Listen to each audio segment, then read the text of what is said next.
কষ্ট পেও না, কারণ তুমি কষ্ট পেলে কারো কোনো যায় আসে না। স্বার্থ ছাড়াই যে ভালোবাসবে আর প্রয়োজন ছাড়াই যে খোঁজ নেবে, জীবনে এমন একটা মানুষ থাকাই যথেষ্ট। কেউ চলে যাবে আর কেউ হাজার বাধার পরেও ভালোবেসে থেকে যাবে।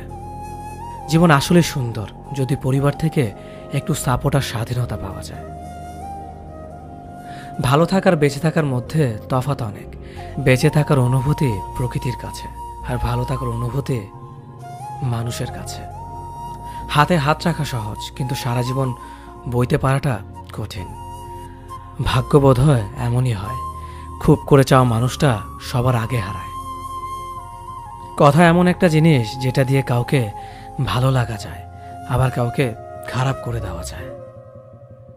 মেনে নিলে ভালো, মানিয়ে নিলে ভদ্র, প্রতিবাদ করলেই তুমি অভদ্র। আগে সম্মান করেন, পরে ভালোবাসেন। নিশ্চিত তাকেই বলে যে ভালোবাসার মানুষটাকে কাঁদতে দেখেও ছেড়ে চলে যায়। সব ব্যথা গায়ে লাগে না, কিছু ব্যথা হৃদয়েও লাগে। বিশ্বাস, ভালোবাসা, প্রেম এ সব কিছু শেষ হয়ে গেলেও মায়া কখনো শেষ হয় না। অনেক বেশি আশা ভরসা যে মানুষটার ওপর তুমি করবে, সে মানুষটাই তোমাকে একদিন ঠকাবে। কিছুদিন যোগাযোগ বন্ধ করে দাও, দেখবে কাছের মানুষটাও হারিয়ে গেছে। কিছু মানুষকে বোঝানোর ক্ষমতা আমাদের নেই, তাই নিজে থেকেই দূরে সরে যাওয়াটাই বুদ্ধিমানের কাজ। পৃথিবীতে সবচেয়ে নরম জিনিস হচ্ছে মানুষের মন। এটা ভাঙতে কোনো হাতুড়ির প্রয়োজন হয় না, শুধু মুখের কয়েকটি অবহেলিত ভাষাই যথেষ্ট। পৃথিবীতে সবচেয়ে আপন হলো মা। কেউ যদি অবহেলা করে, দোষ তার নয়, দোষ নিজের। কারণ তুমি তার কাছ থেকে বেশি আশা করে ফেলেছ। তুমি যদি গরিব হও, তোমার নিজের আত্মীয়রাও তোমাকে দেখে এড়িয়ে যাবে। আর যদি ধনী হও, তাহলে তোমার দূর সম্পর্কের আত্মীয়রাও রোজ দুবেলা করে তোমার খোঁজ নেবে।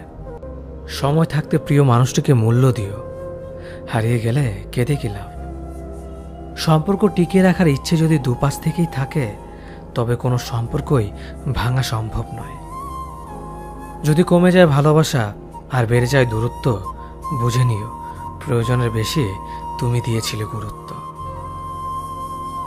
মায়া ত্যাগ করতে শেখো, দেখবে কষ্ট এমনিতেই কমে যাবে। যে যত বেশি ভালো ও সরল মনের মানুষ হয়, তাকে তত বেশি কষ্ট সহ্য করতে হয়। এটাই দুনিয়ার নিয়ম। নিজেকে এমনভাবে তৈরি করো যে তোমাকে ছেড়ে চলে গেছে সে যেন তোমার জীবনে ফিরে আসার জন্য আফসোস করে। এই শহরে ক্ষণিকের জন্য হাত ধরার মানুষের অভাব হয় না, শুধু অভাব হয় হাত ধরে শেষ পর্যন্ত দাঁড়িয়ে থাকার মানুষের।